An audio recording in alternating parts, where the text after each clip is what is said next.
Chapter 1. Finally ascending to home.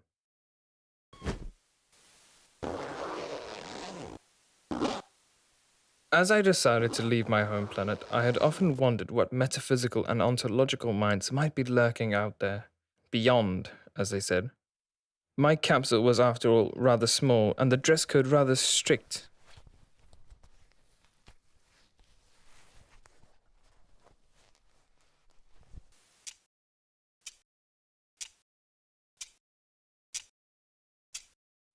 Around the time of the great assimilance of the outer system planets, I decided to leave home.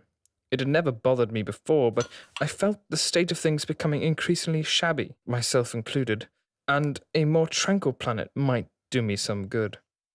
The preparations were simple enough: listening to a complétier, get the relevant talks from friends and family, all of which at the time made me ponder how I would remember all this. Needless to say, I decided to record it.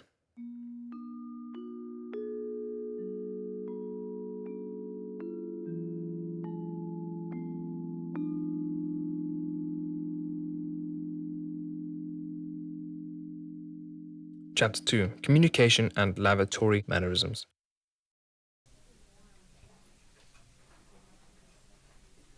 When I was preparing for zero-gravity space, I had many questions such as, which way is up? Does it matter which way is up? And am I even up?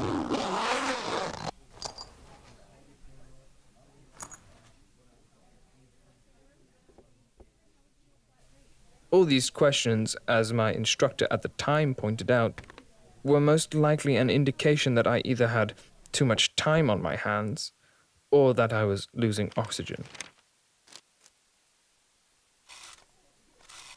The latter concerned me and quickly dispelled any curiosity that I thought I had.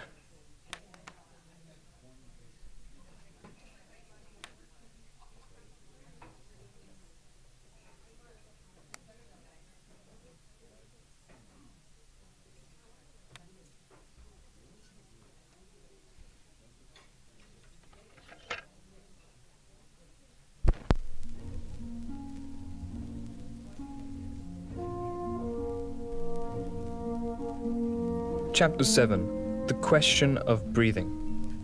I once knew a man who, after traveling to the nearest star system by freighter, attempted to introduce coffee to the people of the Flambabosa Claudius, much of whom suffered from narcolepsy. He failed to understand the intricacies of their language. He was unfortunate enough to insult their leaders by way of handshake, a phrase only learned much later, that if a jump was timed with a cough while thrusting a light bulb outwards and your pants firmly on your head meant, I come offering peace.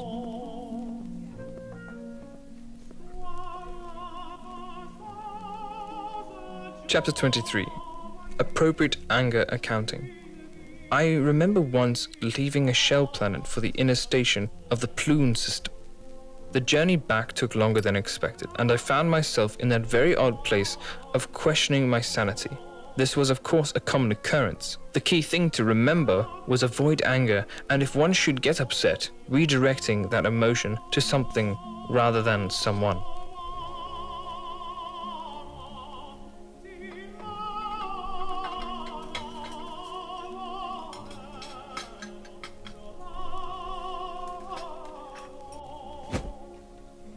Chapter 64. Lost and Found. Upon making long journeys, many an off-world traveler tends to forget the golden rule. No unsolicited opinions. Madness in deep space is always a likely illness to contract. Don't let yourself be fooled into starting the crazy craze of opinions, much of which has led to various incidents on well-respected stations. When faced with the unsolicited opinions, practice the essential. Staying as still as possible, avoid eye contact. Alternative precautions are ear protection at all times with binary opinion sensing filters or a wooden stick. All precautions approved by the BSP.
As I sit now, a very different man, I look back and remember the midnights at the Flambabosa very differently from the stories I was told, and in them only find meaning which comes after self-reflection and a little drinking.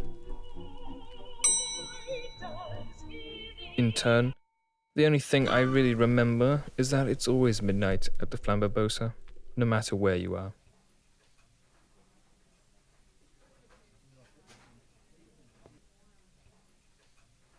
I like your hat. Sorry, what? Your hat. It's interesting. It's not quite the hint of mint I wanted in a hat. It's never been the perfect fit. What's that you're working on? Same thing we're all working on. Hopefully, a story worth telling.